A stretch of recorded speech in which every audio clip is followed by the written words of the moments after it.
माझ्या मनात सातत्याने तो क्षण माझ्या मनात राहत होता. त्यानंतर अनेक अनुभव झाले. युगेन त्याच्या भाषणात म्हणला बरेच नवीन चेहरे दिसत आहेत असं त्याला वाटलं म्हणून तो बोलला. पण मला आठवत आहे की परवाच्याच दिवशी श्रीनिवास दादा आणि मी आणि माझी बहीण क्षमा आम्ही तिघी मोजणीच्या दिवशी एकत्र होतो. आम्ही रोहितही होता पण रोहित रिपोर्ट घेत होता. आम्ही आपले एकामेकाचा हात धरून बसलो होतो. काय होतंय काय होतंय काय होतंय. तर रोहित सगळं काम करत होता. आम्ही तिघं आपलं नुसतं एकामेकाला धीर द्यायचं काम करत होतो. एवढंच करत होतो. आणि मग इलेक्शनमधल्या गमती जमतीवर चर्चा चालू होती. आणि आपला रोहितचा फोन वाजला की आम्ही म्हणायचं अरे बापरे आता काय झालं. मग रोहित म्हणायचा ठीक आहे मी करतोय. आई आत्या उठून बसा सगळं चांगलं चाललंय. म्हणजे आम्ही आमच्या पोरांना धीर द्यायच्या ऐवजी आमची पोरंच आम्हाला धीर देत होती. पण ती सगळी जबाबदारी रोहितवर होती. आणि श्रीनिवास बापू मी आणि क्षमा असे गप्पा टप्पा करत बसलो होतो. आणि श्रीनिवास दादा म्हणला आठवतो तो दिवस. म्हणलं कुठला रे. म्हणलं आठवतं. मी तालुका सांगणार नाही कुठला पण एका तालुक्यात आम्ही गेलो होतो आणि बापूंसाठी दरवाजा उघडला आणि बंद केला. आणि ते म्हणले बापू आम्ही हात जोडून विनंती करतो पण तुम्ही आमच्याकडे येऊ नका. आणि त्यांनी त्याच्या तोंडावर दरवाजा बंद केला. आणि त्याला इतकं दुःख झालं की ज्यांच्याबरोबर जन्मापासून आपण आयुष्य घालवलं असं काय घडलंय की तुम्ही माझ्या तोंडावर दरवाजा बंद करताय. म्हणजे माझी तर काही चूक नाही. मी आपलं तुमच्याशी बोलणं करायला आलं आणि तोंड म्हणजे जे संबंध 60 वर्ष आपण जपलेले आहेत त्या माणसानी तो दरवाजा बंद केला. आणि त्याला इतकं भरून आलं परवा. तो म्हणला सुप्रिया त्या माणसांनी दरवाजा कदाचित भीतीमुळे बंद केला पण मतपेटीमध्ये डबल त्यांनी मतदान तिथे केलं.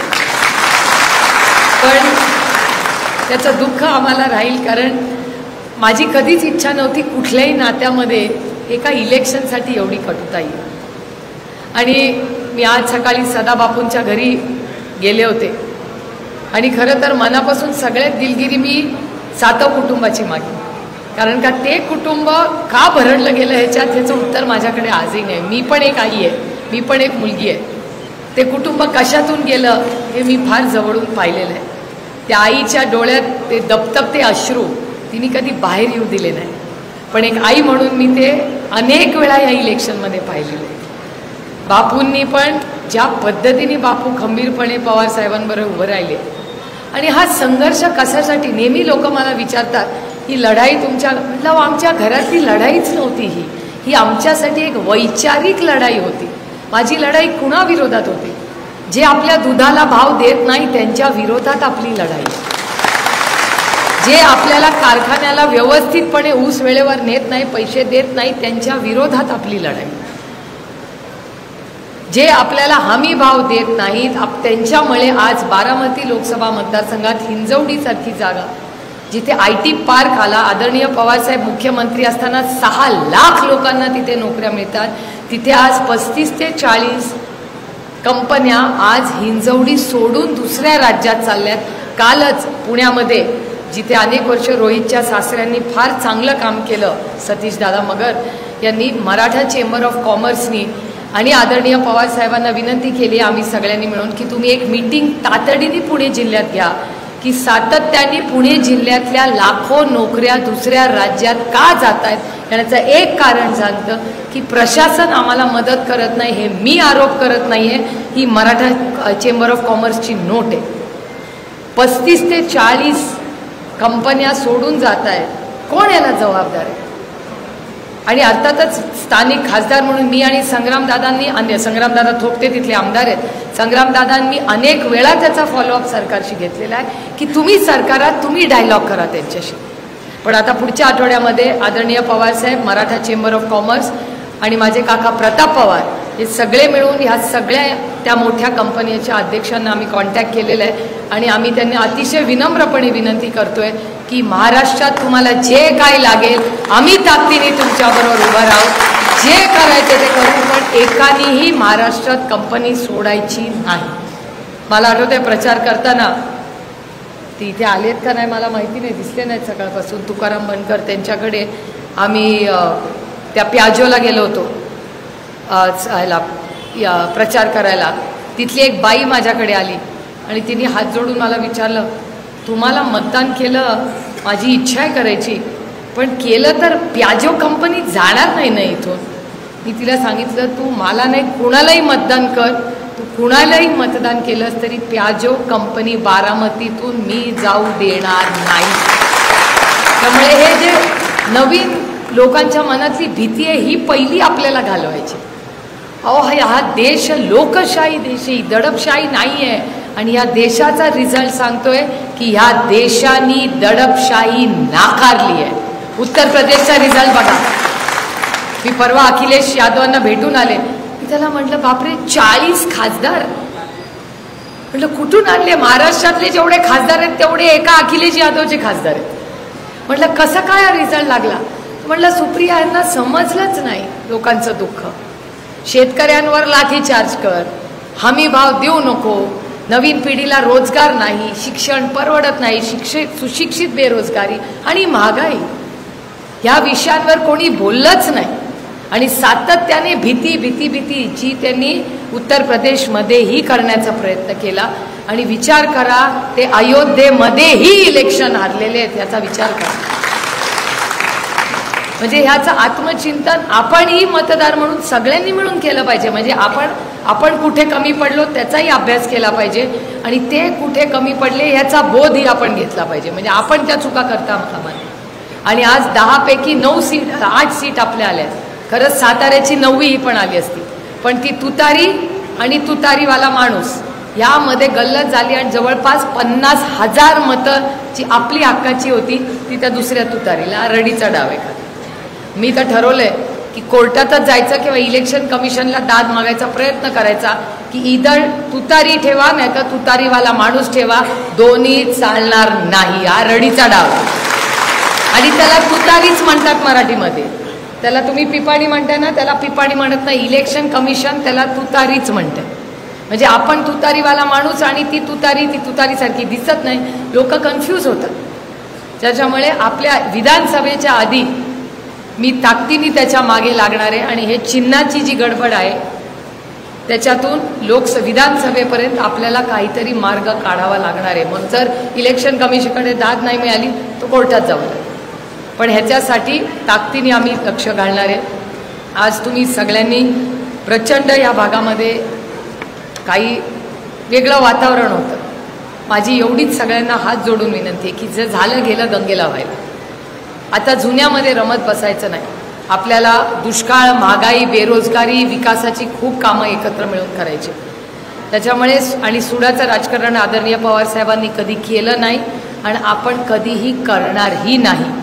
पण 1-2 लोक जे आपल्या तालुक्यातले नाहीत, बारामती लोकसभा मतदारसंघात त्यांनी दहशत करून ठेवली होती. माझी त्यांना विनम्रपणे सांगली आणि त्यांना सांगितलं, त्यांना कळेल ते दोघं कोण आहेत. त्यांनी गाव, वाडी, वस्ती, घराघरांमध्ये जाऊन कार्यकर्त्यांना धमकी दिली आहे आणि इतके दिवस मी काही बोलले नाही. त्यांनी जर पुन्हा एकदा त्या 2-4 व्यक्ती ज्या आहेत त्यांनी पुन्हा एकदा आपल्या कुठल्याही कार्यकर्त्याला धमकी जर दिली तर तुमच्या घरी पाहुणा म्हणून मीच राहिला येणार. कारण काही धमकी आता चालणार नाही. ज्यांनी दिलेले आहे त्यांना मी विनम्रपणे सांगते की तुम्ही तेव्हा जे काय थैमान घातलं होतं बारामती लोकसभा मतदारसंघात, बारामतीत दिल्या का नाही धमक्या मला माहिती नाही, पण बाकीच्या तालुक्यात तर सुचाट, भोर, वेल्ला, मुळशी, खडकवासला, हवेलीत तर घराघरात तो व्यक्ती आहे. ये सब नहीं चलेगा. हा शाहू फुले आंबेडकरांचा महाराष्ट्र आहे, हा शिवाजी छत्रपतींचा महाराष्ट्र आहे, हा कैलासवासी यशवंतराव चव्हाणांचा महाराष्ट्र आहे आणि हा शरद पवारांचा महाराष्ट्र आहे. आम्ही हे तुम्हाला करून देणार नाही. आणि कोणी नाही धमकी दिली ना, मी पोलीस स्टेशनला जाईन कंप्लेंट करायला. मी खरंच जाईन पोलीस स्टेशनला. बास झाला. आता इलेक्शन होतं त्याच्यामुळे मला काही विषय वाढवायचे नव्हते. पण माझी विनम्र विनंती आहे की एकदा केलं, आता विधानसभेत परत ते तसला चालणार नाही आणि करूही नये अशी माझी त्यांना विनंती. कारण का असलं गलिच्छ राजकारण कधी आम्ही केलं नाही आणि आम्ही कधी करणारही नाही. आम्ही संविधानाच्या चौकटीतच राहणारी लोक आहोत आणि त्या चौकटीचा मान सन्मान करून भारतरत्न डॉक्टर बाबासाहेब आंबेडकरांनी जो समान अधिकार आपल्याला सगळ्यांना दिलाय त्या अधिकाराचं पालन आपण करू. आज रोहित आणि मी आणि सगळे व्यासपीठावरचे पदाधिकारी आम्ही पाण्याचा जो प्रश्न आहे त्या भागात जाणार आहेत. त्यानंतर आम्ही पुरंदरलाही जाणार आहे. पुरंदर उपसा योजनाचा पाठपुरावा करणार आहे आणि दुधाच्या भावासाठी राष्ट्रवादी काँग्रेस पक्ष आणि महाविकास आघाडी, मी कालच महाराष्ट्र सरकारला पत्र लिहिलेलं आहे, जर शेतकऱ्यांना दुधाला भाव वाढवून मिळाला नाही तर महाविकास आघाडी आणि राष्ट्रवादी काँग्रेस पक्ष पूर्ण ताकदीने रस्त्यावर आंदोलन करणार आहे आणि त्या आंदोलनाचा पुढाकार आहे. कारण का आम्ही प्रेमाने मागितलं, हात जोडून मागितलं, खूप आदर ठेवून मागितलं, पण हे झोपेचं सोंग केलेल्या सरकारला जागच येत नाही. कारण का घरफोड, पक्षफोड, आईस, इन्कम टॅक्स, CBI, ED हे करण्यात इतके ते व्यस्त असतात ना की त्यांना आपलं दुःख दिसतच नाही, त्यांना वेळच नाही. कारण का 200 आमदारांचं काय काय करू असं त्या कामात असतात. मला खरं सांगा, 1 वर्ष सव्वा वर्ष झाले 200 खासदार आहेत. काय मोठी क्रांती महाराष्ट्रात घडवली? कुठली मोठी क्रांती? महागाई कमी केली, भ्रष्टाचार कमी झाला का, नोकऱ्या इथे आल्या आहेत, काय काय भलं झालं का, तुम्हाला हमी भाव मिळाला? आणि मला एक गोष्ट आपल्याला सांगायची की बरेच मगाशी त्या सस्तेंनी मला प्रश्न विचारला की आता पुढच्या इलेक्शनचं काय. मी अतिशय विनम्रपणे आपल्याला सांगू इच्छिते, सोसायटी, ग्रामपंचायत, जिल्हा परिषद, नगरपालिका, महानगरपालिका, बँक आणि काय राहिलं, कारखाना, खरेदी विक्री संघ, दूध संघ, ग्रामपंचायत आणि विधानसभा, आता लोकसभा तर संपली. त्याच्यामुळे ह्या प्रत्येक इलेक्शनला राष्ट्रवादी काँग्रेस पक्ष आदरणीय शरद पवारांच्या नेतृत्वात ताकदीने प्रत्येक इलेक्शन लढतो. आणि मला गंमत वाटते, मला अजून तो दिवस आठवतो, मी रोहितला विचारलं होतं, म्हटलं रोहित सगळे म्हणतात हे लोक पैसे वाटायचं, आपलं काय रे? म्हटलं म्हणजे काय? म्हणले आपण असं कधी केलं नाही, आत्या आजोबा रागवतील, नाही करणे काही असं. म्हटलं अरे हो, पण त्यांनी वाटलं तर काय करायचं? म्हणजे काय काळजी करू नका, बघूया बघूया. म्हटलं अरे बघूया म्हणजे काय करूया? तर तो म्हटलं आत्या डोंट वरी, मी बघतो. म्हटलं काय बघतो? नंतर ज्या दिवशी मतदान झालं, रोहित पवारांनी जो व्हिडिओचा धडाकाच लावला होता, मी त्याला म्हणलं तू मतदानाचं बघ रे, तू व्हिडिओ कशाला सांग पाठवतोय? तो जो व्हिडिओ नंतर व्हिडिओ दणका, हा पैसे वाटतोय, तो पैसे वाटतोय, कोण शिव्या घालतोय, बापरे बापरे काय दिवस बघायला लावले पांडुरंगा. खरंच आहे, काय व्हिडिओ त्या दिवशी बघायला मिळाले. मी तर आयुष्यात कधी असं मनात पण आलं नव्हतं, असे नको ते व्हिडिओ कधी बघायला. 143 कंप्लेंट केले आहेत. किती? 143 कंप्लेंट. आणि बँक, मला तर देशातून फोन यायला लागले, सुप्रिया ऐसा कौन सा बैंक है तुम्हारे निर्वाचन क्षेत्र में जो 24 घंटा चालू है? आओ दिल्ली, गल्ली पासून दिल्ली सगळ्यांचे फोन आले. उत्तर प्रदेश मधून फोन आला, कौन सा बैंक है, मुझे भी खाता खोलना है. काय मी सांगितलं, अरे उत्तर प्रदेश में ऐसा बैंक नहीं है, ये वेल पुन्हा स्पेशल आहे. पण त्याच्यानंतर ॲक्शन झाली, बरंच काय काय झालं. पण मला एक तुम्हाला सांगायचं आहे, जे मी आधीही बोललेले, की त्या अधिकाऱ्याची चूक नाही, त्या अधिकाऱ्याची नोकरी तिथे गेली. त्या अधिकाऱ्यांनी स्वतःहून बँक 24 तास चालू ठेवलेली नाही. माझं स्वतःचं मत आहे की अधिकाऱ्याला ज्यांनी बँक उघडी ठेवायला सांगितली त्याच्यावर कारवाई झाली आहे, गरीब माणसावर अन्याय करून. त्यामुळे आता सगळं प्रोसेस संपलेलं आहे. मी PDCC बँकेच्या चेअरमनला पत्र लिहिणार आहे की अतिशय विनम्रपणे की बाबा तुम्ही इन्क्वायरी लावा पारदर्शक पद्धतीने की कोणी ऑर्डर दिली बँक उघडायची, गरीब माणसावर अन्याय करू नका. कोणी ज्याला ऑर्डर दिली आहे त्याला शिक्षा द्या. आता माझ्या कानात एक बातमी आली आहे की दूध संघात बदली झाली, कारखान्यात बदली झाली, बँकेत बदली झाली, बऱ्याच बदल्या सुरू झाल्यात असं म्हणे. मला सगळ्यांना सांगायचं आहे, कुणाचीही बदली झाली तर आम्हाला व्यासपीठावर कुणालाही सांगा. जर ही अन्याय म्हणून किंवा राजकीय सुडासाठी ही बदली होत असेल तर ती बदली थांबवायची जबाबदारी आमच्या सगळ्यांची. ते चालणार नाही. आम्ही चेअरमनशी बोलू, आम्ही जे काय करावं लागेल ते सगळं करू. आणि काय नाही झालं तर माझे सगळ्यात जवळचे मित्र म्हणजे माझे सगळे वकील आहेत, त्यांना भेटल्याशिवाय माझा दिवसच संपत नाही. त्याच्यामुळे वेळ पडली तर कोर्टात जाऊ. आता युगेन आणि मी येताना, रोहित तू विचारलंस त्याला की आता कुस्तीचं काय, तर तो मला इथं गाडीतच गोड बातमी दिली आहे की त्याला काढण्यात आलेलं आहे.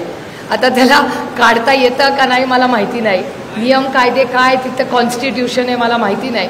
त्याच्यामुळे आता काय नाही, आता बघूया पुढे काय, म्हणजे अन्याय नाही.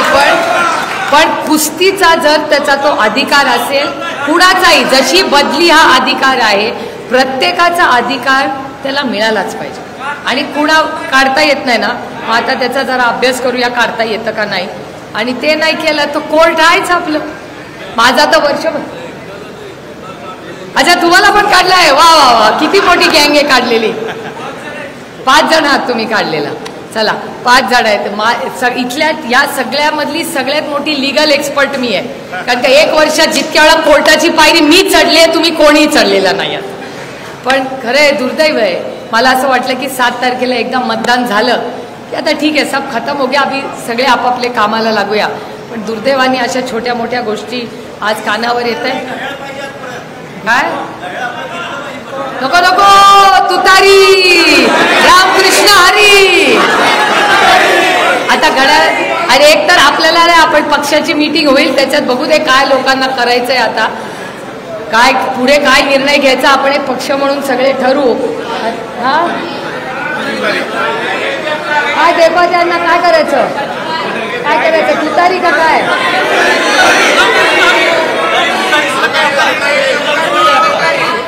एक मिनिट, जरी तुमची इच्छा असेल तुतारी,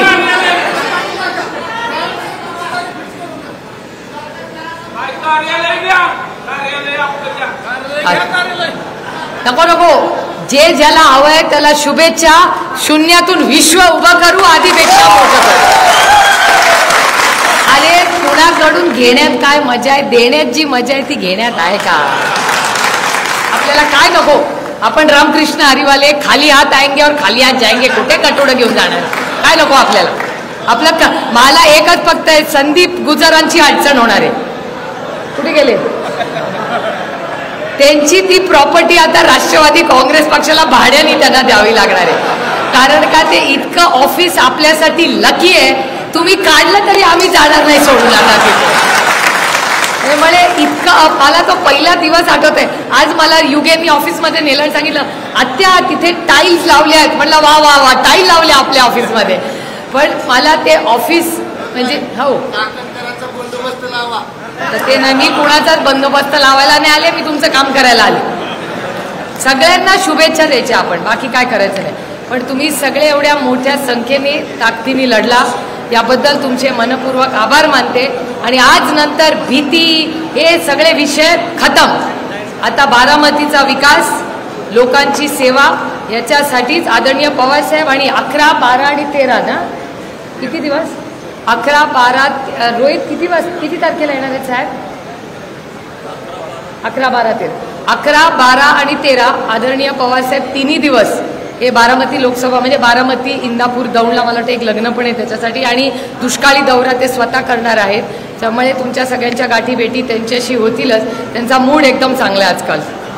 आणि कारण का ते आमच्या हातून मागे लागले की चला चला, यशानी डोकं जमिनीवर. म्हटलं हो, जमिनीवरच आहोत आम्ही.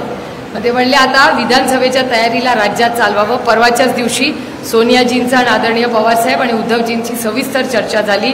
त्यामुळे यशातून फार वाहत जायचं नाही. लोकांनी हा विश्वास, आशीर्वाद दिलाय. त्याच्यामुळे एकदम ग्राउंड पे रहने का. आणि आपण सगळ्यांनी विधानसभा, आणि जर आपला ह्याचा भवानीनगरचा कारखाना त्याच्या आधी लागला तर त्या इलेक्शनच्या तयारीला सगळे लागूया. पुन्हा एकदा अतिशय विनम्रपणे तुमच्या सगळ्यांचे मनपूर्वक आभार मानून आपली रजा घेते. जय हिंद, जय महाराष्ट्र, जय आघाडी, रामकृष्ण हरी.